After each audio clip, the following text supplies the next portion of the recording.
이 모든 오마카세나 이 어떤 컨셉이 있는 어떤 카페나 신당동의 어떤 새로운 어떤 문화 같은 것들이 갖고 있는 공통점은 무언가 우리 인간이 어떤 상상으로 가치를 만들어서 의미를 부여하고 거기 돈을 만드는 그런 활동들이 많아지고 있다는 얘기를 하고 싶었던 건데요. 네.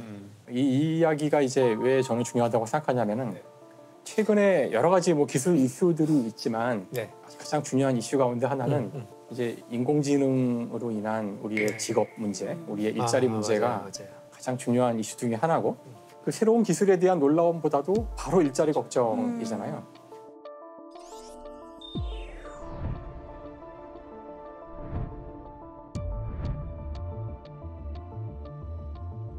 무언가 이 기계, 인공지능이 인간의 일을 빼앗아가는, 대체해가는 시대에 우리가 앞으로 생각해야 될 어떤 문제가 여기 들어있는 게 아닌가. 기계로 혹은 AI로 대체할 수 없는 가치를 줘야 되는 거잖아요.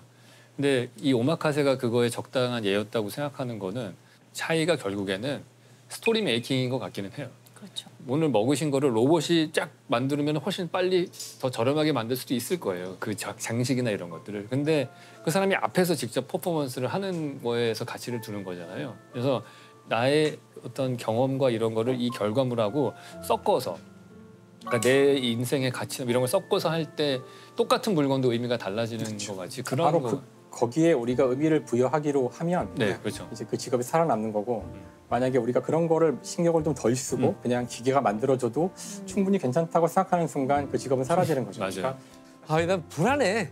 AI가 영화에 본격적으로 이제 들어오기 전에 제가 아마 일자리를 잃게 될 확률이 많죠. 경쟁력에 밀려서. 예, 그거는 그나마 좀 다행스럽게 생각하는데. AI에 밀리는 거는 참을 수 없어요. 다른 인간한테 밀리는 거죠. 인간한테 기분이 덜 나빠요. 사람한테 밀리는 건. 근데 진짜 영화파는 지금 난리잖아요. 미국은 작가하고 그렇죠? 배우가 막 네, 뭐 지금 파업하고. 작가 파업하는 거랑 AI 또 관련이 있죠. 네. 네.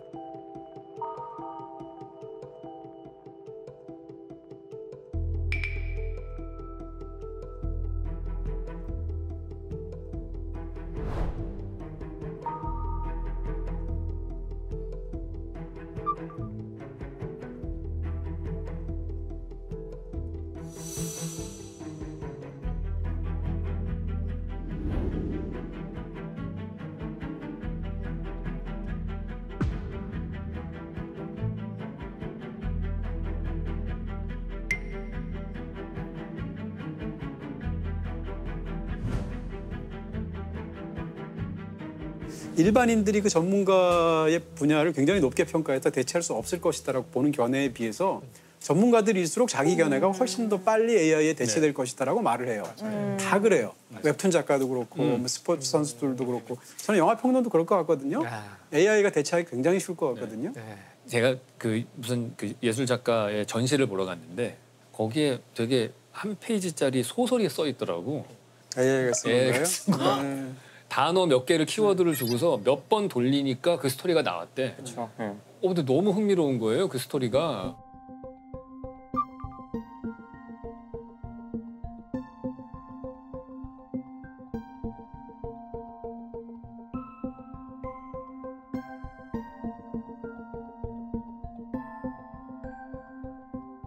기사도 지금 많이 쓰잖아요. 네. 근데 최근에 미국에서 그 기자 가이드라인이 나왔던데요. 인공지능이 못 쓰게 하는 가이드라인이 나왔어요. 아, 그래요? 그러니까 이용할 수는 있는데 그 책임을 져야 된다고.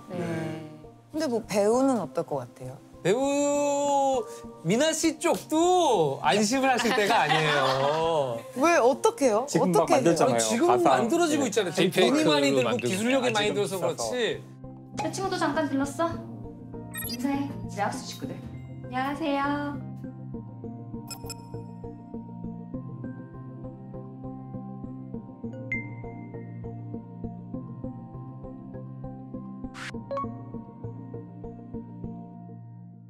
지금 가상으로 만드는 아이돌이 있어요. 그래서 그냥 SNS나 유튜브 채널에서 활동하는 아이돌 밴드가 있고 그 안에 뭐 메인 보컬도 있고 뭐 댄스 그 담당도 메인 있고 있는 보컬 거예요. 노래랑 이런 것도 AI가 노래도 하는 거예요? 보컬로이드가 하는 거예요. 너무 잘 그래서 만들어요. 놀라신 것 보컬로이드가 같은데. 부른 찾아보시면 나와요. 되게 보컬로이드가 진짜 부른 자연스럽게 노래가 있고 그 음악을 듣고 자라는 그 세대가 생기는 거예요.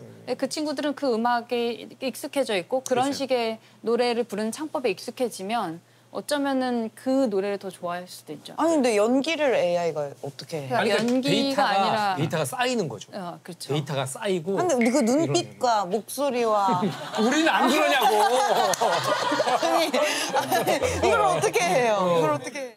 그러니까 인공지능은 물론 지금의 기술이지만 네. 이 기계에 의한 인간의 직업이 사라지고 인간 일자리를 뺏기는 문제는 이미 200년 된 문제고 특히나 가장 지금보다 빠른 속도로 일자리가 없어졌던 역사적으로 시기는 20세기 초였거든요. 네. 그러니까 1차 세계대전 끝나고 경제 붐이 오는데 네.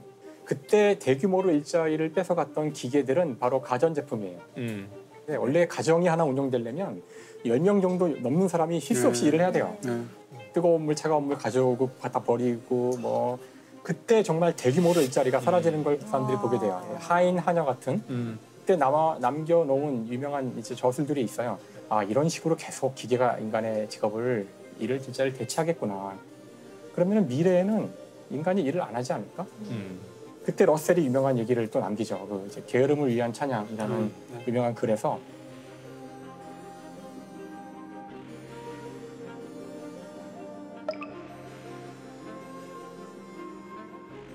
누구나 처음에 이 얘기를 들었을 때 지금도 마찬가지인데 50명이 잘릴 거라고 생각을 해요.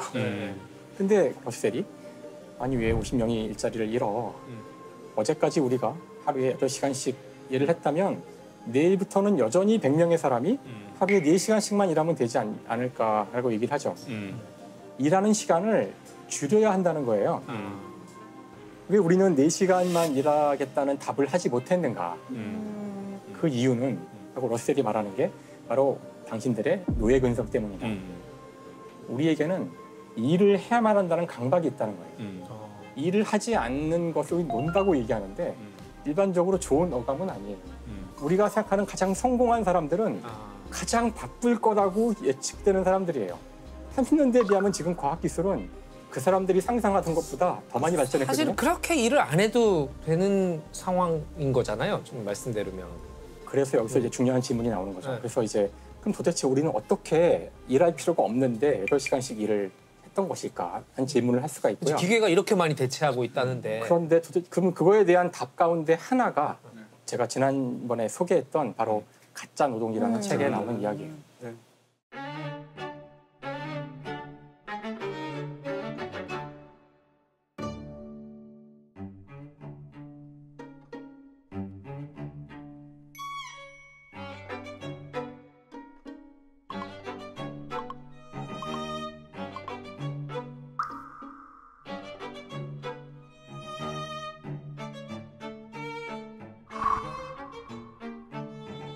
그래서 이제 가짜 노동이라는 것이 뭐냐면은 그 노동을 통해서 얻어지는 어떤 물질적 가치나 물질 결과물이 분명하지 않아요.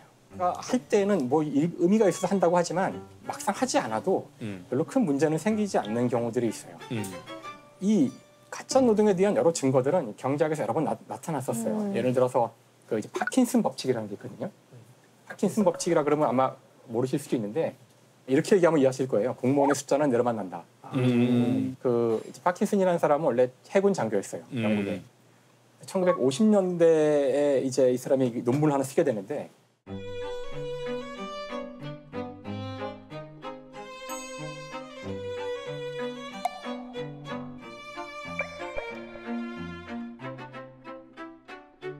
30년대부터 50년대까지는 영국이 어떤 일을 겪냐면은 두 차례 전쟁에서 지면서 쭉 추락을 해서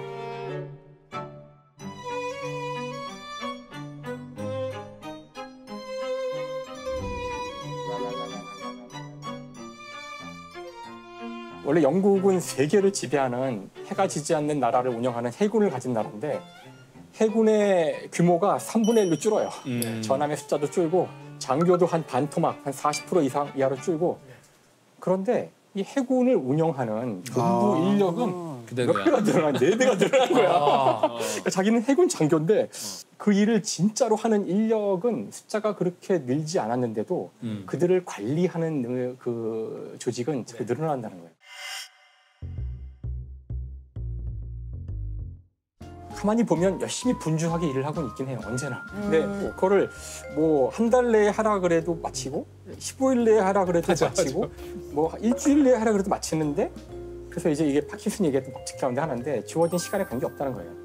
사람들은 자기한테 주어진 시간이 있으면 그 시간을 의미 있게 보내고 싶어 하지 무의미하게 보내고 싶어 하지 않기 때문에 어떻게든 일을 만들어서 만든다고? 그걸 채워 넣는다는 거예요. 그래서 덴마크나 저 노르웨이, 핀란드, 스웨덴 여기에 있는 사회학자들이 이제 이 문제를 오랫동안 연구를 했었어요. 그러자 이것이 해군의 문제가 아니라 모든 분야의 문제라는 사실을 알게 돼요.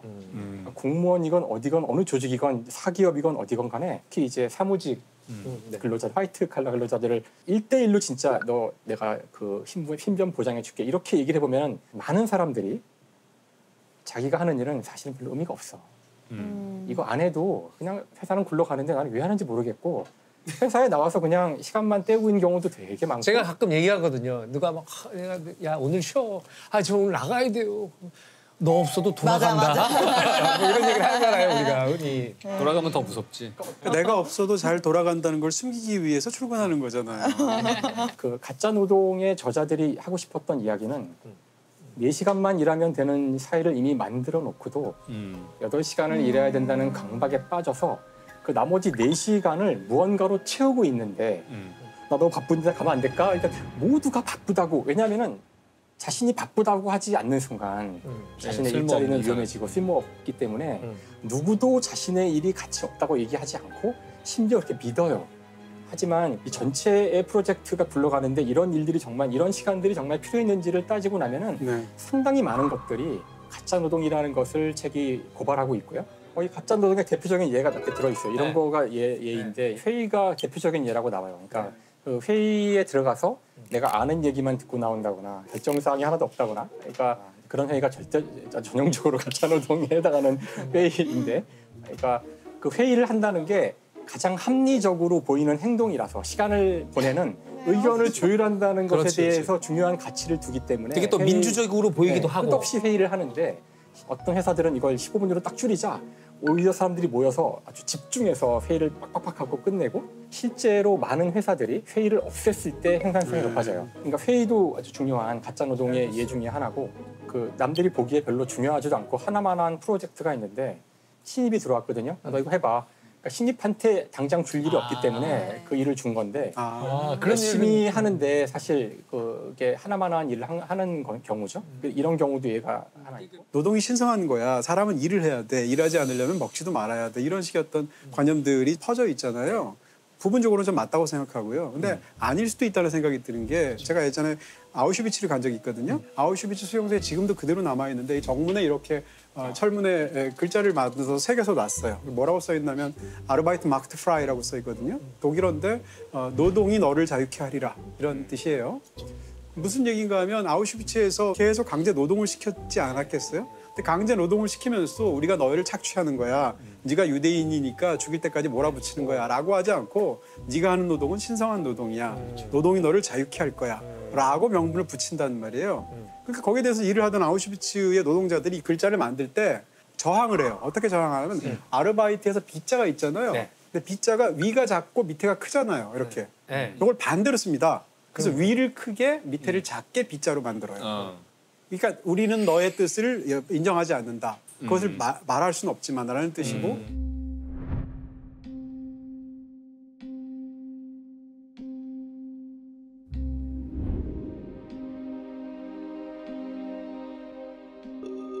그렇게 해서 지금도 가면 아르바이트 마크트 프라이의 B자가 위가 크거든요. 그걸 보면서 노동의 신성함이라는 게 어떤 사람이 말할 때는 굉장히 고귀한 가치가 되는데 그걸 낮지도 말한단 말이에요. 어떻게 생각하면 우리는 8시간씩 노동을 하면서 즐거움을 느끼도록 지난 200~300년간 길들여졌을 수도 있죠. 그런 측면에서 좀 이런 데 대한 생각을 열어둘 필요는 있겠다 이런 생각이 듭니다. 노동하고 일하는 것이 지위를 높여준다는 개념은 얼마 되지 않은 개념이에요. 그러니까 사실 원래는 그 자신이 지위가 높다는 것을 말하고 싶으면은 나는 논다 그래야 돼요. 지난 수천 년간 인류 사회에서 지위가 높은 사람, 권력자가 갖는 특권은 여유가 많은 거예요. 노동은 누가 하느냐? 노예가 하는 거예요. 근데 언제 이게 바뀌냐면은 이제 시민혁명이 일어나고 노동을 해서 돈을 버는 자본가들이 권력을 잡은 거예요. 그때부터는 노동을 한다는 것이 바쁘다는 것이 이 사람의 지위를 보여줘. 지금도 우리는 바쁘다고 말할 때 다 자랑스러워해. 한국하고 독일에서 굉장히 큰 반향을 일으켰던 그 피로 사회라는 책이 있어요. 맞아요. 약간 좀 연장선상이나 맞아요. 보완이 되는 논리라고 할 수 있을 것 같은데 피로 사회를 보면 19세기나 20세기에 이제 이 노동에 있어서의 착취의 관계는 지배자, 피지배자가 따로 있고 다시 말하면 자본가가 노동자를 착취하는 방식이라는 것이 전통적인 개념이잖아요. 21세기로 넘어와서 신자유주의적인 자본주의가 확산되는 과정에서 착취자와 피착취자가 같은 사람이 된다는 거죠. 자기가 자기 자신을 노동자가 착취한다는 거예요. 그러면서 이제 일종의 성과주의적인 사회가 되니까 이 성과를 달성하기 위해서 자기가 자기 스스로를 끝까지 밀어붙이는 거죠. 근데 이게 이 19세기나 20세기 전통적인 착취보다 훨씬 더 위험하다고 보는 거예요. 왜냐하면 이게 착취라고 생각 안 한다는 거죠. 내가 나를 하는 것이기 때문에 나는 자유롭다라고 착각하기 때문이라는 건데요. 역시 마찬가지의 맞아요. 연장선상에서. 일을 해야 그냥 강박이. 그렇죠. 결국에 그런 분들이 이제 번아웃이 오는 거잖아요. 그렇죠. 맞아요. 그래서 이 저자들의 결론은 굉장히 급진적인데 이제 놀아야 할 때라는 거예요. 이제는 우리가 냉정하게 우리가 하는 일 가운데 필요 없는 부분이 있다는 것을 인정하고 새로운 어떤 사회 체계에 대한 이런 상상력과 철학들이 이제 필요할 때라고 생각하는데 그렇죠. 맞아요. 관건은 결국에는 이 기계가 만드는 부가가치를 100명한테 나눠서 줘야 되는 거잖아요. 바로 그게 핵심이죠. 네. 현재 나온 대안들은 이런 거죠. 그러니까 기본소득이라 그래서 기계로 돈을 번 사람한테 이제 세금을 물려 아까 50명에 해당하는 세금을 불려서 그 세금을 나눠주겠다는 거거든요. 그러니까 만약에 진짜 우리가 노동 시간을 지금보다 극적으로 줄이는 그런 세상이 온다면은 지금 우리가 보는 세상과는 굉장히 다른 종류의 권력 관계와 경제 관계가 새롭게 만들어질 거라고 생각해요. 저는 이제 그런 능력도 없고 사회학을 하시거나 연구하시는 분들이 아이디어를 내놓고 논쟁을 할 때가 왔다고 생각해요. 그렇죠. 이제 머지않아 엄청난 변화가 도래할 텐데 그러니까. 우리는 그거에 대한 사실 시스템에 대한 준비는 안 돼 있잖아요. 왜냐하면 이게 가짜 노동을 제가 얘기하다 보니까 어떤 분들은 내가 하는 일이 가짜 노동이야? 내가 하는 일이 의미 없다는 뜻인가? 이제 이렇게 오해를 하시는 건 없으면 좋을 것 같은데, 그러니까 가짜 노동이라는 주제를 한번 같이 깊이 생각해보고 우리에게도 우리 주위에도 그런 게 있는 건 아닌지 그런 고민을 해보자는 차원으로 하는 이야기니까 이게 어떤 특정 뭐 분야의 사람들이나 특정 직종의 사람들을 제가 찍어서 공격하는 그런 의도는 전혀 없으니까 이제 오해가 없으시면 좋겠습니다. 저는 투잡될 것 같아요. 또 다른 내 시간으로 또 가서 놀아야 한다니까 놀아야. 심채경 박사님은 오늘의 여행지로 연세대학교를 꼽으셨잖아요. 네. 박사님이 연대 왜 가셨는지 되게 궁금해. 일단 연세대는 저한테는 굉장히 익숙하면서 동시에 익숙하지 않은 곳인데 왜냐하면 연세대에 천문학과가 있거든요. 천문학 전공하는 학교가 있는데 전국에 천문학 전공하는 대학이 7개 정도밖에 없어요. 네네. 아 그래요? 네. 그 외에 뭐 지구과학 교육과라든지 이렇게 대기과학과에서 같이 하고 있긴 하지만 천문이라는 이름, 뭐 우주과학이라는 이름이 들어간 학교가 많지 않거든요. 천문학과 몇 군데밖에 없어서 다 아는데 굉장히 좁은 사회인데 연대를 내가 안 가봤네 생각해보니까 이렇더라고요. 대학 자체를 안 가본 거예요? 네, 그랬더라고요. 그래요? 그 근처는 돌아다녀 봤는데 아마 정문 앞에서 그냥 절로 들어가면 연대야까지만 하고 이제 그냥 보통 그렇잖아요. 신촌에서 놀고 나간 거죠. 그 우리가 아이비리그가 왜 아이비리그인가 얘기할 때 건물이 오래돼서 덩쿨 식물이 건물을 뒤덮은 것이 아이비리그라고 부르기 시작했다라고 하셨잖아요. 연세대가 그렇게 말하면 아이비리그인 거예요. 건물이 오래됐고 그 오래된 건물 위로 덩쿨 식물들이 막 자라서 건물이 초록초록해요.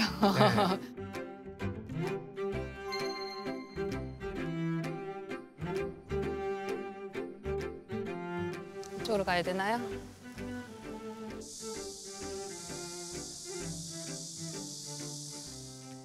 이거 원두가 언더우드예요.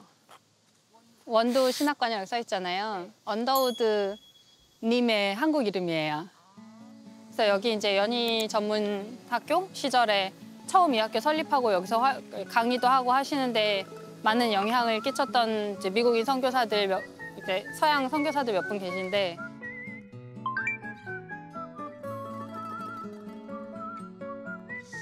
와 여기서 보니까 예쁘긴 예쁘네요. 포토스팟이네 여기가. 처음에 이거 생겼을 때 너무 멋있는 건물이었을 것 같아요.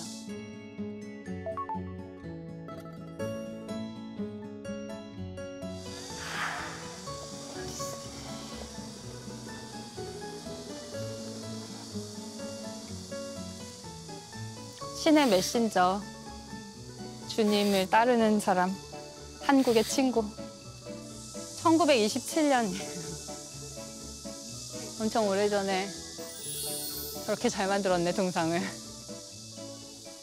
연세대가 정말 놀랍게도 우리나라에서 최초로 서양식 천문학을 교육한 곳이에요. 아, 그래요? 윤동주 시인의 시 중에 별에 관한 게 굉장히 많잖아요. 네, 맞아요. 관련이 있을 수도. 네, 그때 연희에서 유일하게 천문학을 아마 가르치고 있었으니까 아, 그랬을 수도 있겠다. 라고 이제 저는 희망적인 상상을 해보는 거죠.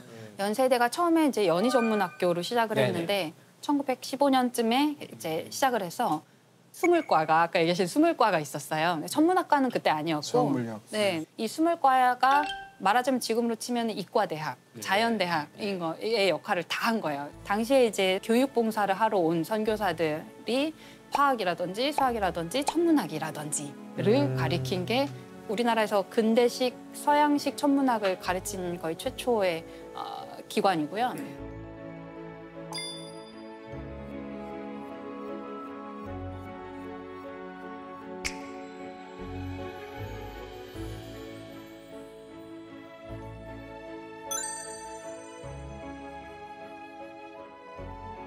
(1915년에) 시작해서 (19년에) 수물과 1회 졸업생이 나옵니다. 네 명이 졸업했더라고요. 그거밖에 없어요. 네, 연희 전문대 수물과 1회 졸업생 4명인데 그중에 한 분이 이원철 박사님인데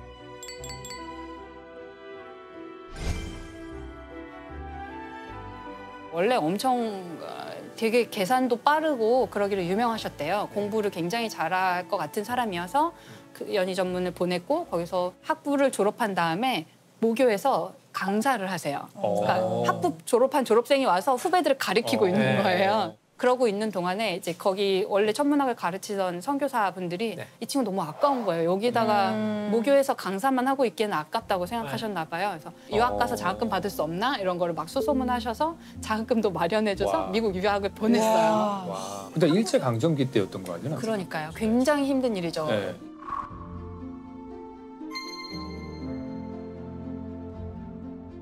도미한다는 게 너무너무 어려운 일인데 그래서 미국으로 가서 미국 대학으로 원래 편입을 한 다음에 올 A를 받고 올 A를 받고 천재시구만. 몇 개월 만에 졸업을 한 다음에 한 3년 정도 만에 박사를 받고 영어도 짧은 그 상황에서? 네, 아마 영어를 좀 하셨을 것 같아요. 집안이 형제들이 좀 영어에 관련된 활동을 많이 하셨어요. 제가 그 어디서 재밌는 표현을 들었는데 당시에 이제 연희 전문 학교에 외국인 선교사들이 꽤 있고 그분들 중심의 어떤 문화가 형성돼 있기 때문에 신촌에 가면 걔도 영어로 짓는다는 말이 있었대요. 왈왈인가요? 네. 그래서 아마 그 일대에는 영어 능통자들이 좀 다른 지역보다 많이 활동을 했을 거라고 상상이 되고 대학원을 가서 한 3년 만에 박사를 받고 왔는데 굉장히 중요한 발견을 하세요. 이분이 뭐 독수리 자리에 에타별이 맥동병강성이다라는 거 알아냈는데요. 그러니까 무슨 말인지 못 알아듣겠어요. 무슨 말씀하신 거예요? 발견한 내용을 들었는데도 모르겠는데 그걸 발견하셨다고? 과학 시간에 나오잖아요. 아니 그걸 모른단 말이야? 그걸 몰라 맥동병강성을 모른단 말이야? 설명을 해드릴게요. 우리가 별은 변하지 않는 것 같잖아요. 하늘에 딱 고정되어서 박혀 있어서 항상 그렇게 빛날 것 같은데 별이 팽창했다 수축했다가 한다는 걸 그 당시에 이제 서양 과학자들이 알아내요. 팽창했다 수축했다 하니까 밝기도 바뀌는 거예요. 그게 변광성이라고 불러요. 광도가 바뀌는 별이 있는 거예요.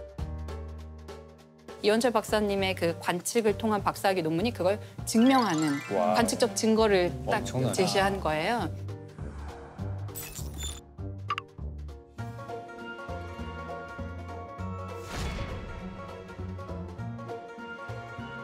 이원철 박사가 대한민국 이학 박사 1호예요. 네. 오, 대단하다. 당시에 미국 천문학계에서도 조금 동양에서 온 모르는 나라에서 온 어떤 대학원생이 이런 논문으로 졸업을 한다는 게 놀라운 일이었대요. 그 그분이 돌아오지 않을 수도 있었거든요. 미국에서 조금 젊은 나이에 주목을 받았으니까. 그리고 미국에는 그래도 좋은 망원경과 당시에 그렇죠. 기기와 설비와 교수님들이 계셨잖아요. 근데 이분이 다시 연희로 돌아오세요. 그래서 여기서 교수를 하면서 학생들을 가르치는 일을 하는 거죠.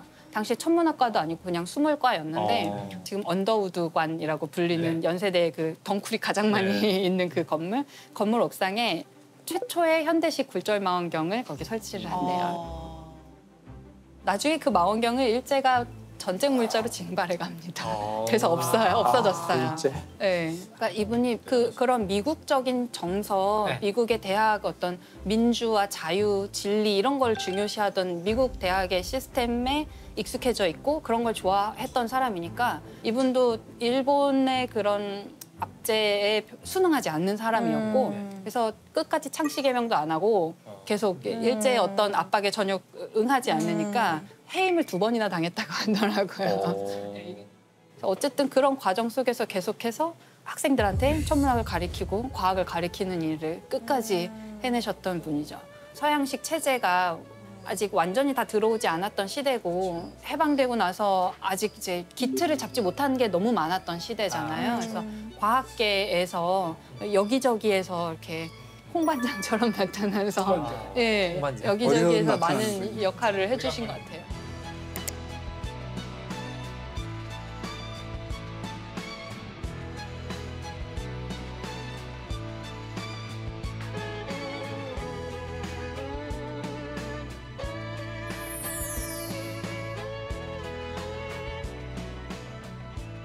진짜 훌륭한 분이네요. 진짜 미국에서 인정받으면서 젊은 나이에 인정받고 이분들하고 하고 싶은 연구하면서 영달을 누리면서 하실 수 있었을 텐데. 이원철 박사의 이름이 굉장히 일반인들에게는 좀 낯선 이름일 수 있는데요. 천문학하는 사람들한테는 너무 중요한 이름이고 저희 연구원의 건물 중에 이제 뭐 세종홀, 장영실 홀이 있는데 이원철 홀이 있어요. 네, 그 정도로 우리가 중요하게 여기고 있는 분이고 한국에서 한국 망원경으로 발견한 소행성에 이원철의 이름을 붙이기도 했고요. 그럼 이원철 소행성. 네, 소행성에 이름이 붙어 있죠.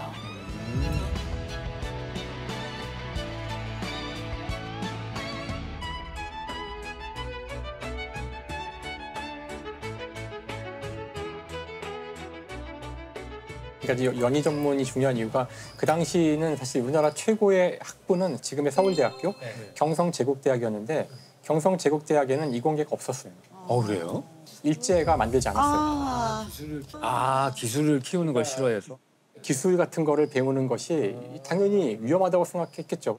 우리 교육적으로도 아예 과학을 가지면 안 된다고 생각한 거예요. 그러니까 저게 만들어지는 게 1940년대 이제 그러니까 일본이 전쟁을 할 때 기술자들이 부족해지자 이제 만들어요. 사실 그 연희 전문은 대학은 아니거든요. 전문 대학인데 당시는 대학교를 인정받지 못했어요. 인정받지 못했어요. 그래서 지금 우리가 보기엔 대학 교육 같은 걸 했는데 어쨌든 당시는 대학은 아니었고 뭐 이렇게 각자가 하는 거지 국가적 차원으로 이렇게 키우진 않았어요. 민간에서는 과학을 알리는 운동도 있었고 당시 우리나라의 그 문학 쪽 사람들도 우리가 과학을 알아야 된다. 왜냐면 우리가 망할 때 과학이 없어서 망한 거잖아요. 대포도 없었고 이양선 들어오는데 전함도 없었고 일본이랑 싸우는데 우리는 그냥 뭐 6,000명씩 죽어나가는데 저쪽은 하나도 안 죽고 이걸 보고서 과학을 키워야 된다는 걸 알고 있었지만 대학 교육도 안 시키고 하니까 이제 국민적인 운동이 일어나요. 주로 이제 일본에 유학 갔던 그 동경대에서 공부한 물리학과 이런 출신들이 한국에 와서 아인슈타인에 대한 강연도 하고 그 사람들이 거기에 막 구름처럼 모여들어요. 그러니까 이런 과학 운동이 나중엔 그 과학 데이라는 걸 만들게 되는데 지금도 그게 저희 과학의 날로 남아 있거든요. 그때 만들어진 거예요? 그때 만들어진 거예요.